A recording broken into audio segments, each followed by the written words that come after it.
Hello everyone, Richter here and welcome back to another Torchlight Infinite video. Today I want to talk about two profound plus, or there is one that is profound only and there is another one that is, I think, only profound plus farming strategies. The disclaimer is that these strategies require a high amounts of damage, require a really strong character. There is one that can be done without too much damage, but in general I think both of them are high damage strategies. For context, this is what my character is running with at the moment.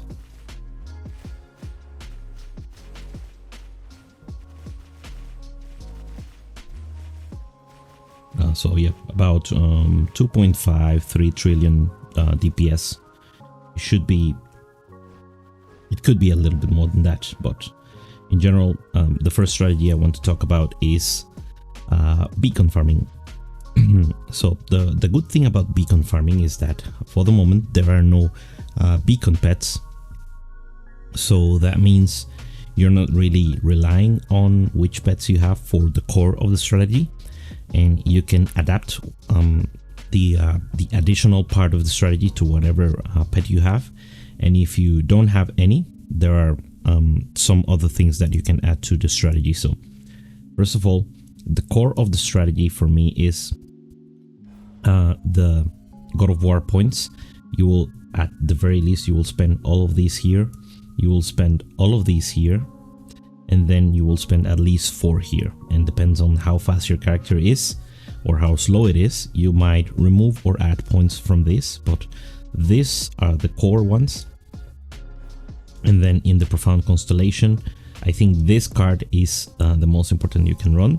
You can then decide if you want to do the 30 quant or the 12% additional quant, and based on that you will decide where to put the next points. The other core, of course, is the beacon tree. You really want to get up to this point, which is the one that will give you a chance to have the beacon chest at the end of the map per God of War follower that you killed. That's why the God of War is part of the core. Then beacon replication is really good. Magic monster additional chance to drop beacons, really strong because of how many magic monsters is God of War generating. This one we only get to these points, but this one is not really the most important point to get. More additional chance for beacons, and then we're forcing Glacial Abyss because these are the beacons that are worth the most from any of them, right? Then with the extra points we get an additional monster and some extra quant, and then whatever you do with the rest is up to you. Again, so we have 18 and 12, he does 30 points, that's 35 points. You could forsake those and just put 25 and then put the rest into more quantity, but what I'm doing here is I'm doing rarity for the, you know, this very small chance of dropping like a blueprint or eternity or lone walkers. Then the 5 Sandlord is very nice for you to this is 10, 13, 16, 19, this is 22% chance to spawn Sandlord. So on average once every 6, once every 7 maps you get a Sandlord. Sandlord will give you the coins for you to, you know, keep running your city. Then the monsters have very nice drops, and you know, it's some extra passive income on the side. And then I'm doing Darksurge for the same reason I'm doing the rarity tree. Is just I do Darksurge at the end of the map with Darksurge compass, and then I have some extra chance of getting some legendaries. Now the reason why this is a high damage strategy in Profound, so the way I would run this in Profound is with the Compass Probe.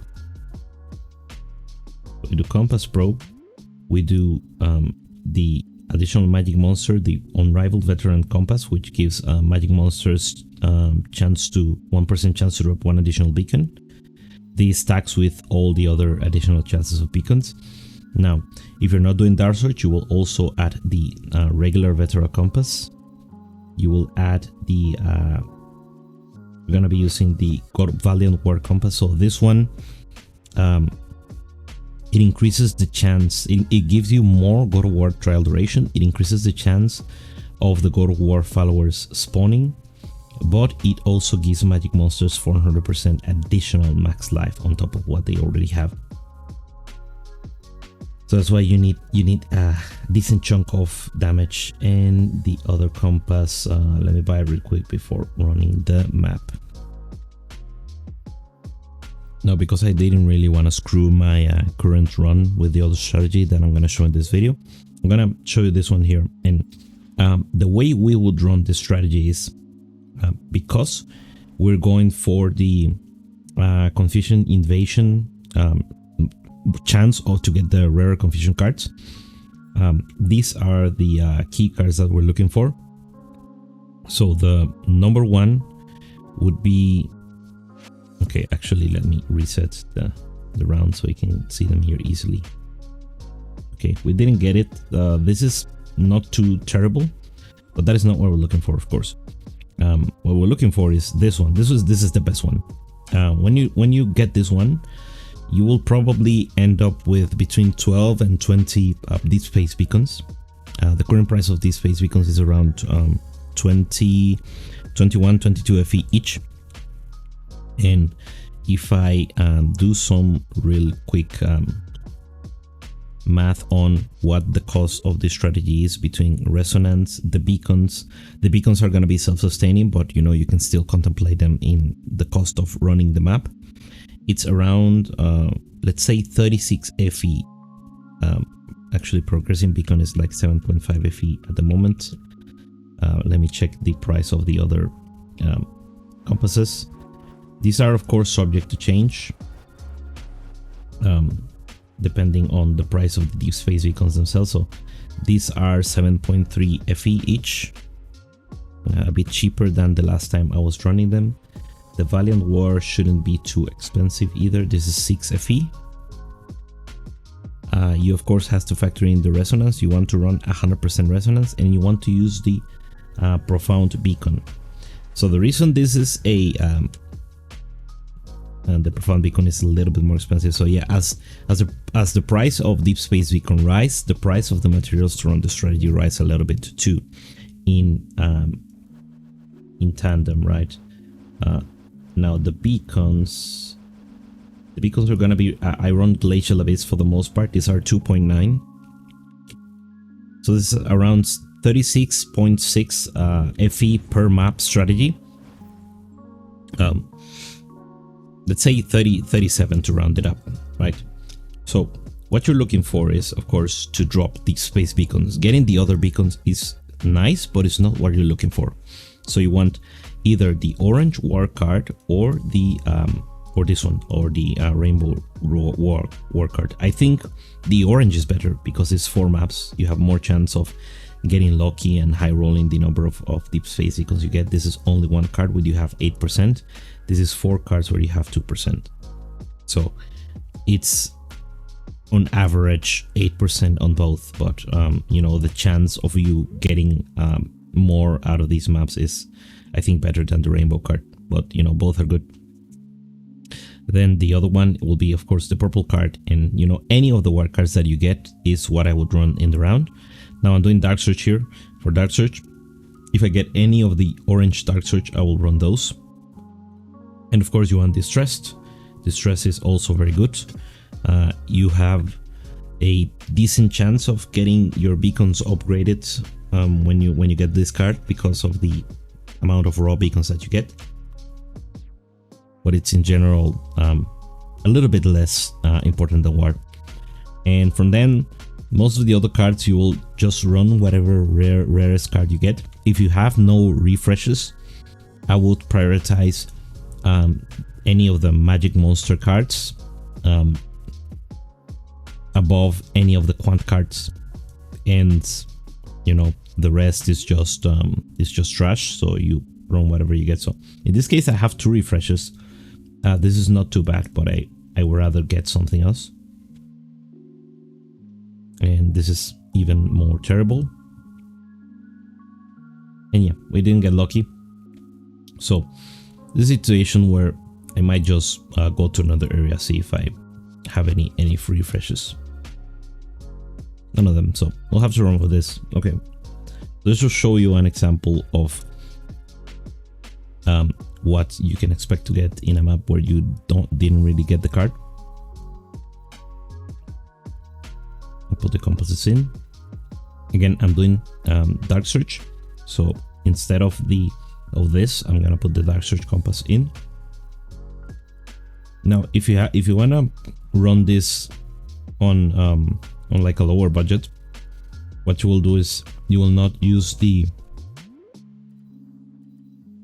progressing beacon or the unrivaled veteran unless you get the God of War card. And what you do is you just run the God of War compass with some other random compasses, like additional, like the blue magic monster compass, or yeah, something like that. And that way you'll be saving here. So these two are the most expensive one. This is 7.3.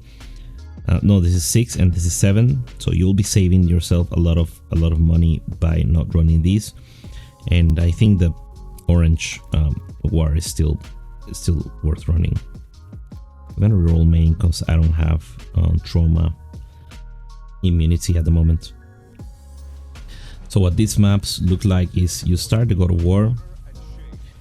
You have to make sure that the monsters are dead before you move on to the next pack, because sometimes they will spawn, the blue monsters will spawn behind you, and you might leave them alive, reducing your chances at getting beacons. So there's already 3 Glacial Abyss dropped in the first section of the map.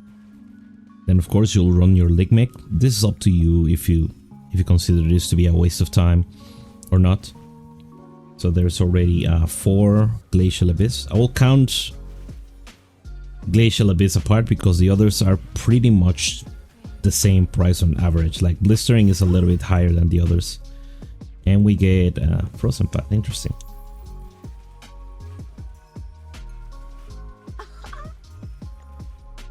Okay, that's 5 Glacial. 5 or 6. I have to recheck the video after. 7 and 1 Voidlands. And then you kill the boss. If you get the chest, then you will drop massive amounts here as well of beacons. And then you run the Darksurge at the end. You may run the Darksurge while doing the League mechanic too, and that will save you a little bit of time at the end of the map. And you know, it's all about getting lucky in the end. And then you leave. So this is a good thing. It's very good for slowish characters that don't really have like massive amounts of movement speed through using movement skills. So if we take a look at, I think I counted 7. Let me just recheck. Yeah, so we got 7 Glacial Abyss and 1 of the others. So that is roughly 21 FE, plus the amount of raw FE that we dropped that I didn't really count. But you could, for the most part, say that you lost money on that map, and yeah, that could be the case for some of the maps that you will run, unless you get like a beacon upgrade. But then when you re-roll the region and you get the card, then that's gonna massively give you profits over your maps. And you know, every time you drop a beacon, you have a chance of getting this phase beacon upgraded. So that is what we're going for. The good thing about this strategy, as I mentioned before, is that no pets really affect the drop rate of beacons, which is the main source of income of the strategy. And you know, whatever pets you have here will just add up to that. So what I would run here is 2, like the fuel pets, the purple and the blue one. I think everyone should have this because they give you this this season. And the third one is pretty much up to you, whatever you want to run. I have a few of them here, but none of them super high level, just this girl. And I would run something like this, and you know, you just run whatever you have here. It doesn't make a huge amount of difference in my opinion. Now, the budget version of this, so this is a profound only strategy because you cannot drop deep space beacons in deep space, and you will not be making any money unless you drop deep space beacons as you've seen. So this is a profound only strategy. If you want to do this on T8, what I would do is of course you cannot use the probe, so I would do what I suggested before. So for instance, this will be a very good test. You have the distressed guard, then you wouldn't, if you can afford to run this on T0, on T8, then you do if you have the damage for it. You run the upgrade card and you run the magic monster card if you have an orange card like this. Otherwise, you run the blue beacon card, which I don't have right now, but is the chance to duplicate beacons, and you run the blue monster card. So let's give a try to this one to see how much we can actually get on the map like this. Now I expect to be much less, of course. And one thing I didn't check is that I actually have the tree. If I don't, then this is gonna look very bad. But I should have the tree because it was a new round. Let's see how many floors we get. If we don't get above 10, then it means that there wasn't a refresh. Okay, yeah, we're already at 11, so it was there. So just one right now, just the one.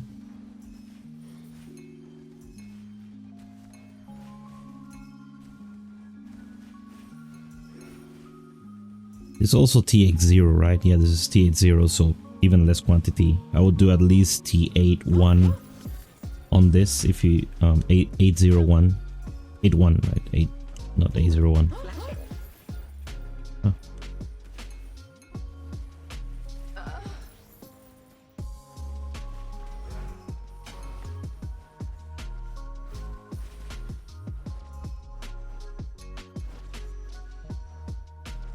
Yeah, I forgot about this. I haven't run these maps in a while because I've been running Glacial Abyss all season long. So not many beacons obtained there. Wasn't great. Maybe just keep the usage of the compasses to when you get the God of War card. Otherwise, just run with the blue. With the cheaper compasses. Now, the other one that I want to show you is, again, it can be done at least 8-1 because of the extra 50% bonus quantity. But its best results will be on profound, and this is a God of Might strategy focusing on getting embers. So let me get the materials that I need. So the optimal run of this strategy would look something like this. You get an Ember card with the Ember probe. Make sure it's the Flourishing Might and not the other, because first of all, this is much cheaper than the Boxer card. Automaton card actually is much cheaper than the automaton card, and this actually gives you a lot of draw quantity. So this is what you want to do when you're farming embers, and you will do 3 ember compasses, or if you want to do a little bit of gamble, you can do something like either a rarity compass or a what I'm doing here, I don't have any of them, but the this one, priceless gear compass. And this is the way I prefer to run it, because you know, some extra bits of priceless gear, you can get a gamble out of that. Now this one can be enhanced through pets a little bit. So actually I didn't realize I had this guy at level 6 already. I'll show you without, just not to skew the results too much, but do know that it can be made better by running the Ember pets. I'll still be running the field ones. Oh, where's the other dude? Let's just run. Where's Kong? Hong Kong.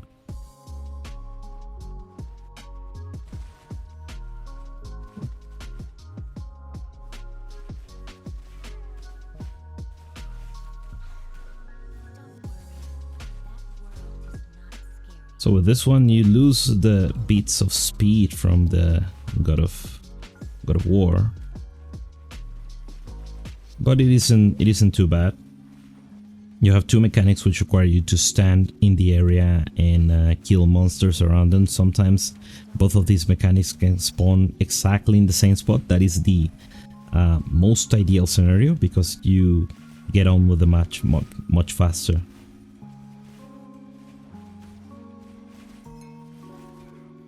In this case, the link mechanic was terrible, so I'll just leave it there. I don't care. Yeah, sometimes both of them can spawn here. And for this one, what you're looking for to gauge how much DPS you have or need is that you want to reach the wave 15 and you want to be able to kill wave 15. If you're not reaching wave 15, then you're gonna be losing in some of the reward trials. And we actually got one, and we got a replication. That is very lucky. That hasn't happened in any of my other runs, so don't expect that to be very common.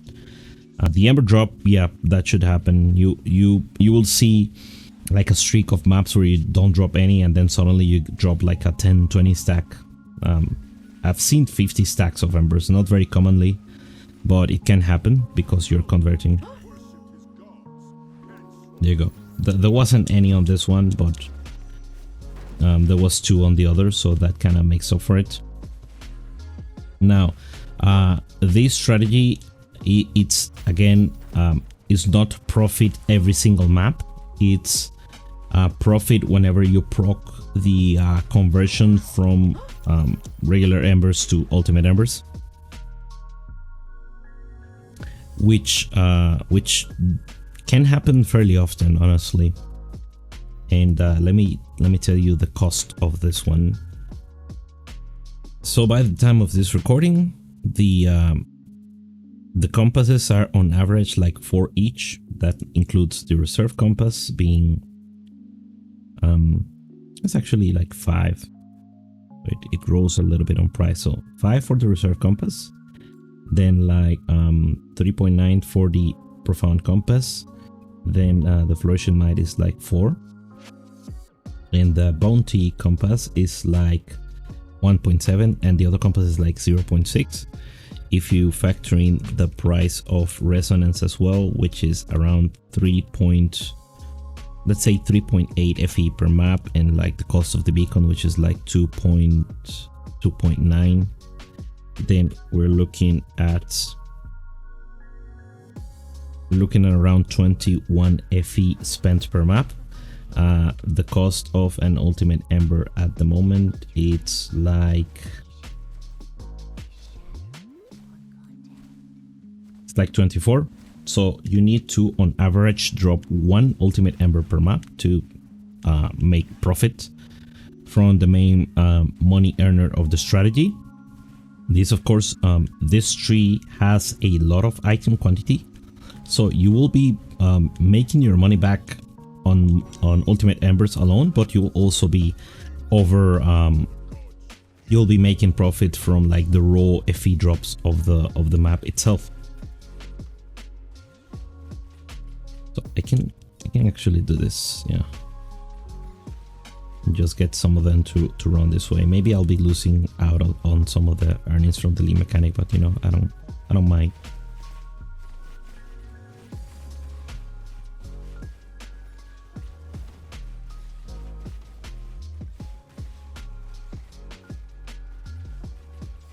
Already, none of them came this way, of course.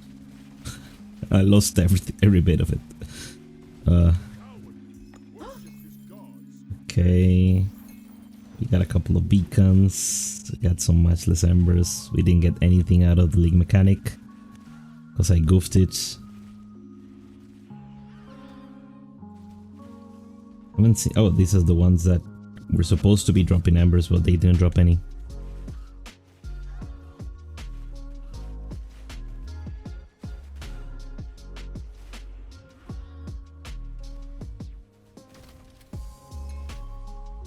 And yeah, not great. Let's run another one for good measure.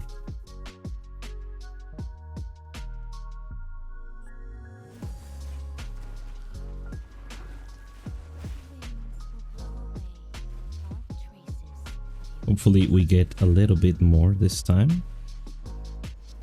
Nothing from that Blitz monsters. That is incredibly unlucky.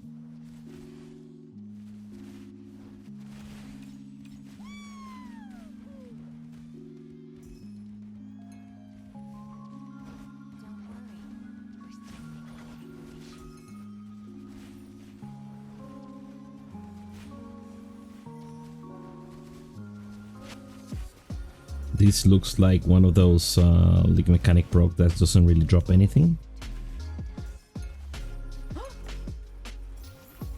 A couple of FE. There you go. You always have to complain. Then when you complain, the game gives you what you were looking for. That's how it works. Okay. Let's see how this one goes.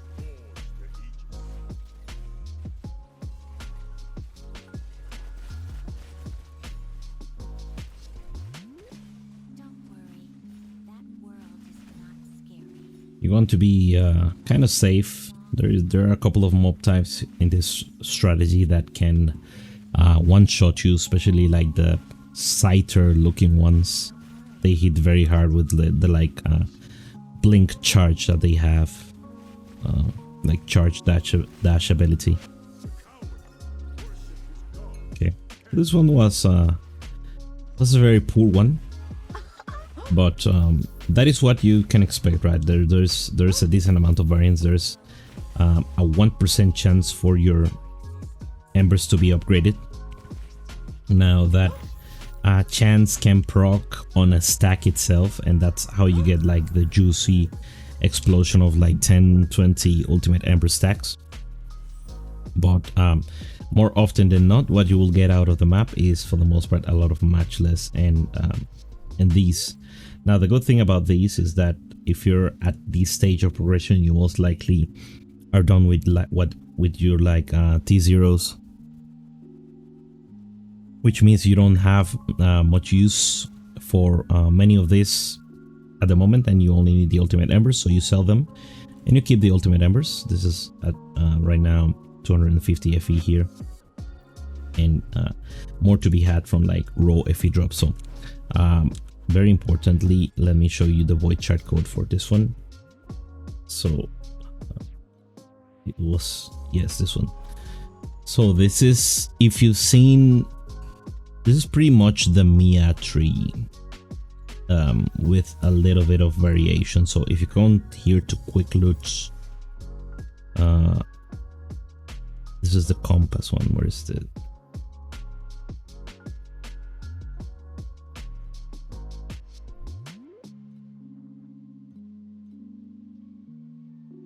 yeah, this one is very similar to this. So you grab the same things here, then the rest of the points are very flexible. You want the double quant nodes, and what I did here instead is I grab more points into this, because I want to maybe have a very small chance of getting like a timid ring or something like that. And then you go here as well for the extra gamble chance, and then just some extra quantity. Of course you want this. This is key, and you know, you put the rest of the points wherever you want, but that is what I've done with mine. And yeah, same thing here, quantity and the compasses. All right, that's all I have for the video. Let me know what you think about these farming strategies. Do you have any any good variations of this, or any suggestions for people to make the most out of farming in any of this, I'm looking forward to your comments in the video. Thank you very much for watching, and have a great rest of the